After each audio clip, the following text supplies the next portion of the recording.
Q&A time. If you want your question to have a chance of being featured, comment down below, pretty much anything. We do a lot of these per week. Let's get started. This is a question that I get asked probably 20, 30 times a day. Why do you leave the CEX price tags on when they're a very easy sticker to take off? There are generally two scenarios that I get asked this question, and I'll answer it from both perspectives. Perspective number one is when I do a CEX haul and I show off the games that I bought for the day. In that instance, it's a case of the stickers are still on because I just walked in and haven't taken them off yet. Generally, I buy so many games each month that my normal move is once per month I will go through the big pile of games that I've gotten for that month before they make their way to the shelves and remove the stickers that way. I just do it in lieu, in back, like after the fact. I've got my Mr. Sheen over there ready to go and everything for each time that I do it. Because if I was to do it every single time I go to CEX, I feel like I would never actually stop doing it and it would be really, really annoying for me to have to do. Next up, the more common one is usually when I show this game I get the question, or actually another one, Rule of Rose. So, fun fact with Rule of Rose, this sticker isn't actually on here. It's still in the piece of paper that they printed for me because I didn't actually need to stick it on, which is best case scenario because it means I haven't ever got to peel it off. Q1 though is obviously one that I actually did get from CEX, whereas Rule of Rose I got from eBay. And basically, the reason that the price sticker stays on is its psychology. I have a few 100,000 followers over on TikTok, and TikTok is a big portion of my income.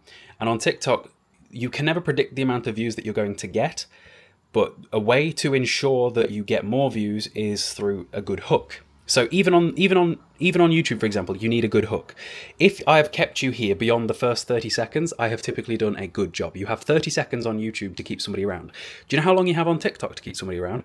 5 seconds. About 60% of people 5 seconds into a video have already scrolled away. In which case, you want, in whatever way you are possibly capable of doing, to stop people scrolling away. And in game collecting, in gaming, a brilliant way of doing that is to shock people with the price of something they have never seen before.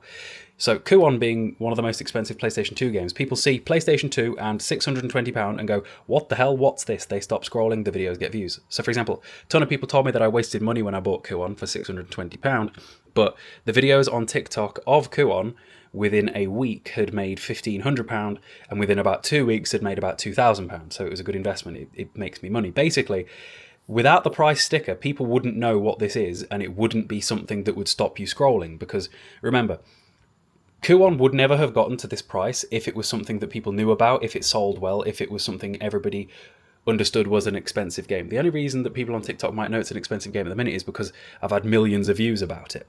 Whereas if I took the price sticker off the day that I got it and I was just showing that case, nobody would know. It wouldn't be enough to stop the scroll. So keeping the price sticker on the more expensive stuff is a way that I can use those price stickers to continually make me more money.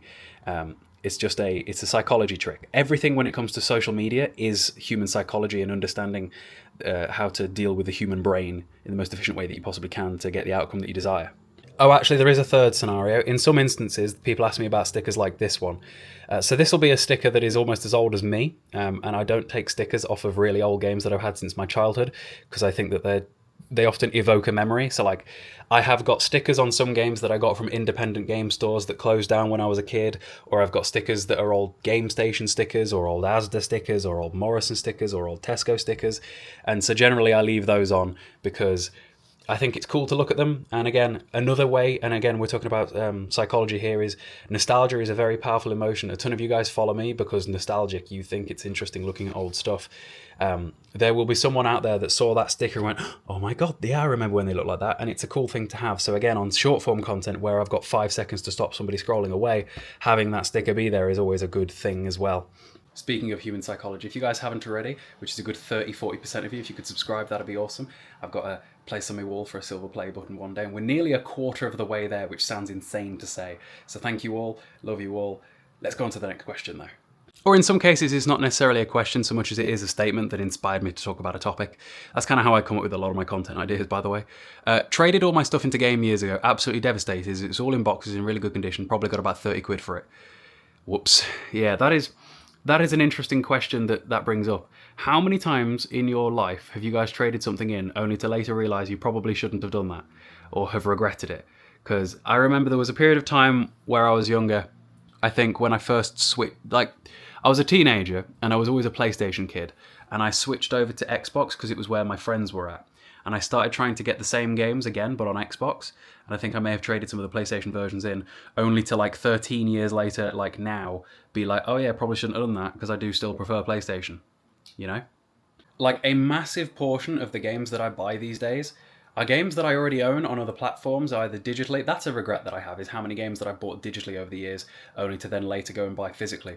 There have been games that have cost me a fortune that I have already owned. For example, the God of War Collection Volume 2 I own digitally, and I think it cost me like 15 quid a decade ago. If you want to go and buy that today, it's 80 quid. I think I got it for about 60 a few months ago. Siren Blood Curse, that's another game that I own digitally that is currently a pretty expensive game. I think that is currently in the 60s as well.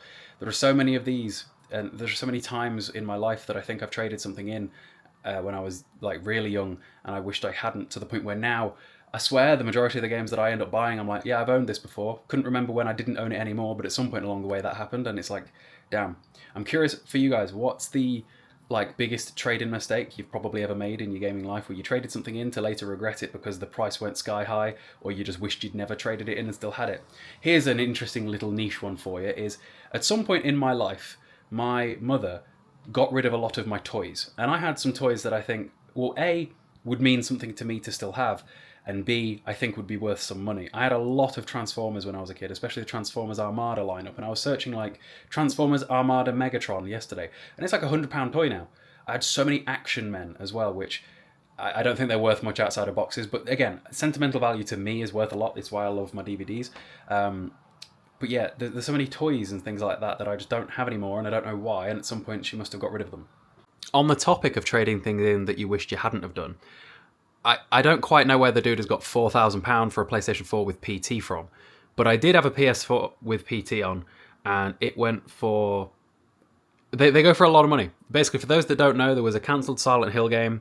There was a playable teaser, playable trailer for it about 10 years ago that was considered one of the greatest horror experiences of all time. Some would argue that Resident Evil would never have experienced the resurgence that it did if it were not for that playable trailer. It got cancelled, and then it got delisted. And basically, if you ever deleted it off your console, you could never download it again without some like crazy specific workarounds. But the point is that now, if you buy a PlayStation 4 off eBay that has PT installed, it is generally very expensive. I had a PS4 with PT installed, but it was one of the original release PS4s that started to overheat. Raise your hand if you had a PS4 that sounded like a jet engine, because I did, and it was no matter what I did, to the point where I was like, well, I need a new one. But at the time, I didn't exactly have enough money to just go out and buy a new console, so I was like, I'm going to have to trade mine in. I took that one to CEX way back in the day, and they refused it because it was so loud, in fact, which, if they were refusing PS4s on the basis of being loud, I can't imagine they actually had much stock of PS4s, because that release era of PlayStation 4, they were all jet engines, and everybody knew that, no matter how clean you took them. And like, I take apart my consoles all the time to clean them. I've got air guns and all that sort of thing. It's why, like, people sometimes ask, do they not get too warm or whatever where they're at, and honestly, they all run silently. The only one that makes any noise is the Series X, and I think that's just because the way the Series X works. But CEX refused my PS4 that had PT on, so I took it to cash converters. They turned it on, saw that it turned on, and took it off me. Sadly, I should never have sold that PS4. I should have just kept it, because in hindsight, as an adult, I probably could have done some sort of aftermarket fan on it. I bet that's been a thing now, and made it be quiet, and still have been able to play PT on it. Granted, there are workarounds. There are like fake versions of the game that people have built with other engines and things, I'm sure.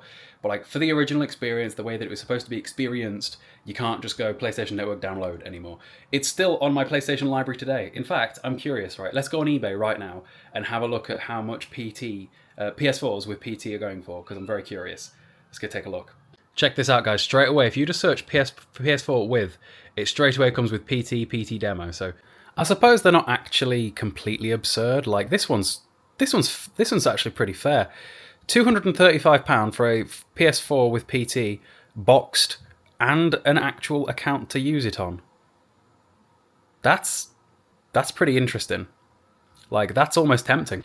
But yeah, some of these go for crazy amounts. Like, I'm curious. Let's see what happens if I search the highest price. 900. So yeah, generally, there's actually not that many going at all. But you're looking at like 200 to 300. You know, being as it is Halloween, that £235 is pretty reasonable for a PS4 with PT on it, considering. Yeah, you know, I'm very tempted. And like, think of the videos that I could make. I could make a video playing the game. I could make a video on TikTok about the thing. I could make a YouTube video being like, I bought a PS4 with PT installed and here's what happened. I'm very tempted. I'm a collector after all. And I don't actually have a PS4 in this room right now. I have a PS4 Pro upstairs boxed that is my retired one. Temptation building. Very much so. I might. Comment down below if you think that I should. I didn't intend to go into this video looking to spend a few £100 on a console, but the reality is that I might end up doing that, and it could make for some good content when it arrives, I do suppose, on a variety of different platforms. And it would just be nice to be able to play PT again, and it's a good time because, you know, Halloween. In fact, I'm surprised these dudes are not selling them for more, because right now, if I was somebody selling a console with PT on, I'd be marking it right up around Halloween, because it's when the demand's going to be there and the supply is non-existent. But if anything, it's only something that's going to get more expensive over time, although there's no guarantee that the PS4 itself won't just die, but hopefully, you know, PS4s are not that old and PS2s and 3s still work, so just make sure they don't overheat and we should be alright. Surely. It's on the storage drive of the console, so theoretically as long as that doesn't die, you're fine. Something else that I've been looking at, let me show you this, because I'm going full nerd mode recently. I'm kind of looking at getting into collecting DVDs again, because there's a lot of box sets that I do want, because I really love them, and I love nostalgia. Let me show you. I think it'd be very cool to own all of Yu-Gi-Oh! Or at least I'd want to own all of Yu-Gi-Oh! Up to 5Ds. After 5Ds, I'm not entirely bothered. That was my era. Yeah, but it's expensive. It's like 60 quid, but I think it's cheaper at CEX. I'm just not sure. I've also not really got the space for a lot of it, because I know that is a pretty massive box set. Whenever I've seen it before in HMV, I've looked and I'm like, oh, I don't know. Because I already have a decent chunk of box sets up there, look, and it's already pretty full. I could make some space on the bottom shelves, because the bottom shelves are a bit, yeah. But yeah, I think that'll do for today. So, questions for you guys was, have you ever made mistakes trading stuff in you wished you hadn't? And do you think I should pull the trigger on getting that PS4 with PT on it? Could be good content. We'll see. Comment down below, let me know.